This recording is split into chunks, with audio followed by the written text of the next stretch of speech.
एक बार किसी वित्तीय समस्या में फंसकर तेनालीराम ने राजा राय से कुछ रुपए उधार लिए थे। समय बीतता गया और पैसे वापस करने का समय भी निकट आ गया, परंतु तेनाली के पास पैसे वापस लौटाने का कोई प्रबंध नहीं हो पाया था। सो उसने उधार चुकाने से बचने के लिए एक योजना बनाई।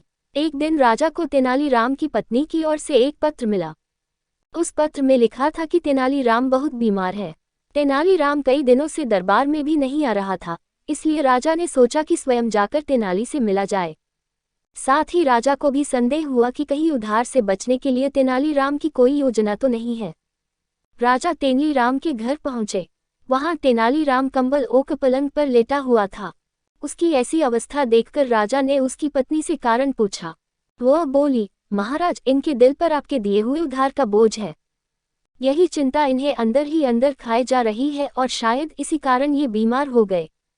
राजा ने तेनाली को सांत्वना दी और कहा, तेनाली, तुम परेशान मत हो। तुम मेरा उधार चुकाने के लिए नहीं बंधे हुए हो। चिंता छोड़ो और शीघ्र स्वस्थ हो जाओ। ये सुन तेनालीराम पलंग से कूद पड़ा और हंसते हुए बोला, महाराज, धन्यवाद।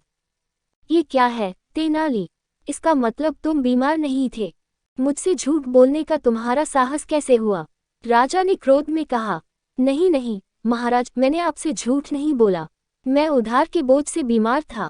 आपने जैसे ही मुझे उधार से मुक्त किया, तभी से मेरी सारी चिंता खत्म हो गई और मेरे ऊपर से उधार का बोझ हट गया। इस बोझ के हटते ही मेरी बीमारी भी जाती रही और मैं अपने को स्वस्थ महसूस करने लगा। अब आपके आदेशानुसार मैं स्वतंत्र, स्वस्थ व प्रसन्न हूँ। हमेशा की तरह राजा के पास कहने के लिए कुछ न था। वह तेनाली की योजना पर मुस्कुरा पड़े।